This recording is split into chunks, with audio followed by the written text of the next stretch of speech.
everyone, it's Frankie-Lou. I'm coming to you from the kitchen of the Grow Together homestead where I'm cutting up some potatoes. Not to eat, I'll be doing that later today, but these are actually being prepared for planting in about 8 weeks.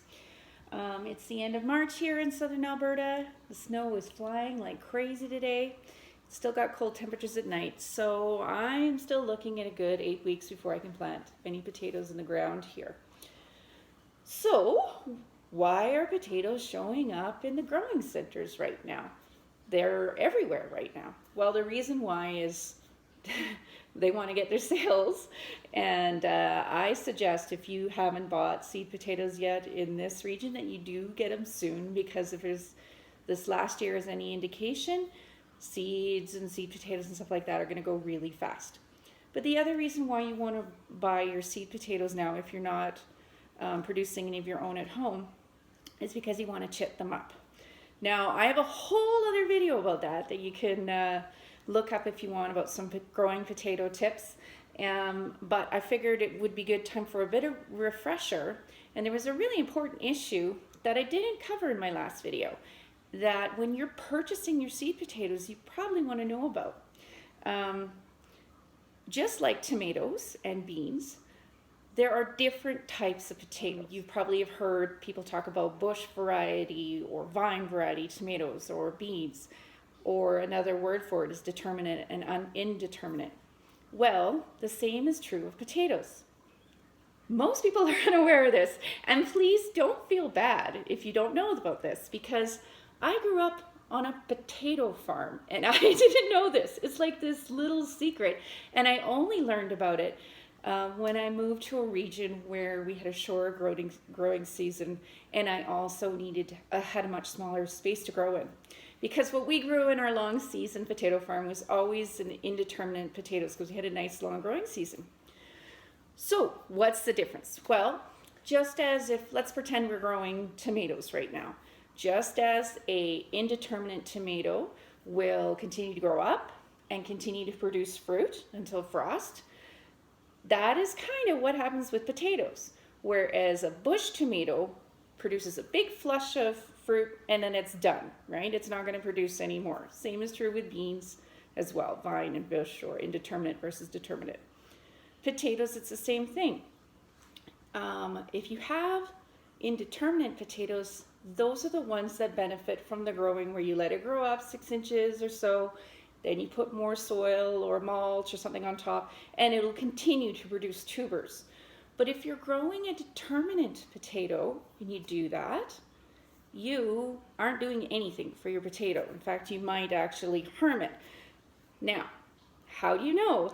Well, I had to do a lot of research to find out what was what, because it's honestly like, it's not on any of these packages. Very rarely do you see any sort of instructions about whether this is a determinate or indeterminate potato. So I had to do a little research online to find out what was a determinate versus indeterminate potato. I did notice a difference to start though, because I love Yukon Golds. They're my most favorite potato for general use. They're a determinate potato. I also enjoy red potatoes, and some of the red potatoes are determinate and some of them are indeterminate. I'll tell you some of those later. And I noticed that, I was finding almost all of my my yellow Yukon Gold potatoes were kind of all grouped together, whereas some of my other red potatoes, there was more. Okay, and they seemed to go deeper and higher, and they were all over the place, much the way an indeterminate tomato would be. Like, they keep growing up, so do indeterminate potatoes. If you are growing a determinate potato, some examples, and I'm going to read the list because I don't remember all the time, but in my region here, some of the examples in southern Alberta of determinate potatoes that are around here a lot in the garden centers. Yukon Gold, that's the one I grow the most of. Okay, we also have Norland, that is determinate. Red Norland, determinate. Adirondack, sure I'm saying that wrong, determinate. Fingerling potatoes, determinate. And so the red Norland is determinate. But the red Pontiac, which is another really popular one around here, is indeterminate. So you got 2 red potatoes, you better darn well know which one it is, because if you go to put your red Norland in the ground and hill up, you're not going to have any difference in the growth than if you were to just put it and leave it, and it's just going to do a first little quick flush. Whereas if you were to put the Pontiacs in the ground and continue to hill them up, you're going to see a better growth, okay? Now, why would this matter? I grow mostly in raised beds. I don't grow in ground, okay? So determinate potatoes work better for me because I'm not going to be hilling up in my raised beds. I will put mulch over these potatoes when they start to come through the ground, just to make sure, because they do tend to do their growth right near the surface, and they can get green. They can actually pop up a little bit through the soil. So you do want to put some mulch over that a little bit so that you don't have green potatoes, that you have to cut off the green parts and you can use your whole potato. Now, therefore for me, I stick mostly to determinate potatoes. Another reason I like determinate potatoes is I often have less than 90 days between frosts. Okay, these are going to go into the ground the last weekend of May, first weekend of June, and honestly, I can have frosts as soon as the end of August. And I have seen frost kill potato plants because we can get some really hard frosts here. So I have often lost my russets. I tend to stick more with these babies, the ones that are determinate, nice shorter growing season. I can usually get a nice crop of Yukon Golds within that time, and I could be eating my baby potatoes long before that. Whereas russets, they don't always make it for me. Okay, if you are determined to grow indeterminates like the russets, and most people love russets, okay, so I can understand why you want one to do that. That's when chitting really does play an important role. Now, I've got some potatoes here that have been already chitting for 8 weeks. They're my own seed potatoes for last year, and some of them started to sprout early, so I thought, what the heck, I'm going to go with it.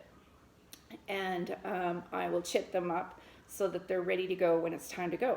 Bit early, I do have a solution for that, but I want to show you the difference between a chitted potato and an unchitted potato. So many of you have seen these, you see this come up, these white sprouts that are starting to come up when you buy either seed potatoes or you leave a potato too long in the cupboard that you were planning to eat, and you get that. Okay, so that is, these are sprouts that are coming up, but they're not healthy sprouts. They haven't been exposed to much light, and they're not going to be, there's the possibility, especially if they're long and spindly, that they're going to break. Now, here are some chitted potato sprouts. Okay, these are both Yukon Golds. So these have turned green because I've had them in a sunny location chitting up. And notice how thick and green and chubby and wonderful and colorful these sprouts are. These are going to produce potatoes for me much quicker. This would take a long time to get to the surface. This won't. These sprouts are going to become the plant, and then they're going to produce the tubers. Their roots will be the potatoes. Okay, so if I want to grow some russets, I would definitely chit them if I was in a short growing season area, because russets can take a long time. Some of those indeterminate potatoes can take like 120 days, and I don't have a chance of getting that ever. So I'm going to stick mostly to my determinate ones, my Yukon Golds, stuff like that, fingerling potatoes. Now, these, what am I going to do with these? I don't think I'm going to hold off for another 8 weeks.